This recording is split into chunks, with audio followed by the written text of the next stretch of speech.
The word dharma has many meanings. Dharma. It means function, in one sense. It means the thing that is right for you. Here, sva is the same as the Latin suus, and so it is one's own. Your own function, what we would call your vocation in life. Svadharma. As we say, doing your own thing. That's svadharma. And so, you have to find, as it were, your own thing. Now, a job which you do purely for money can never be called a svadharma. Because you're doing it for another end, to make money, which has a purely symbolic value. But when you do a certain work, because that is what is your thing to do, you want to be a doctor, because you're fascinated with medicine and all its problems. And you like people so much that you want to heal them from their diseases. Or for the same reason you might want to be a nurse. Or you might be fascinated with problems of law and so become a lawyer. Or fascinated with religion and so become a minister. Then you've got a vocation.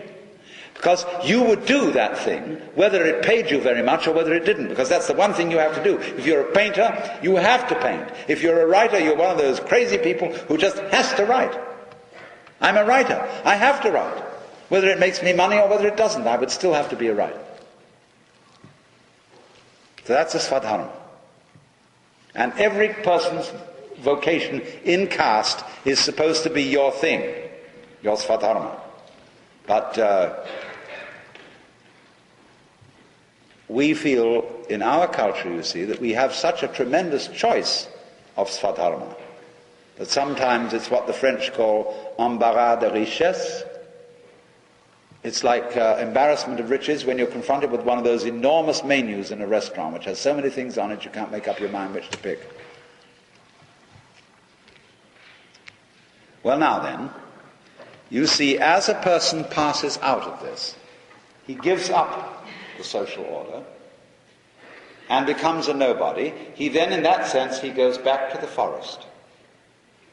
He goes back from the organization, the role-playing of the agrarian culture, to the solitude of the hunting culture, to find out who he is alone all by himself. And so he becomes, in that sense, the upper outcast. The man who is respected by those people who are still in caste, because they say, without this kind of person, we should lose our sanity. We should become confused with our roles, unless there's always the hermit in the forest to remind us that man is not his role, that he's something deeper than that.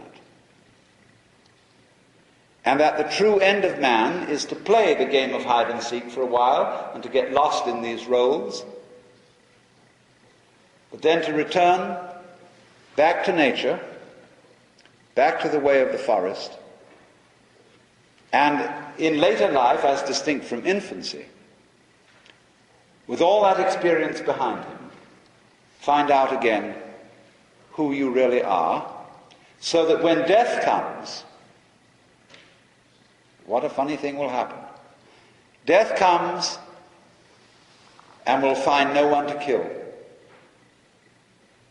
For while you are identified with your role, with your name, with your ego, there's someone to kill. But when you're identified with the whole universe, death finds you already annihilated, and there's no one to kill.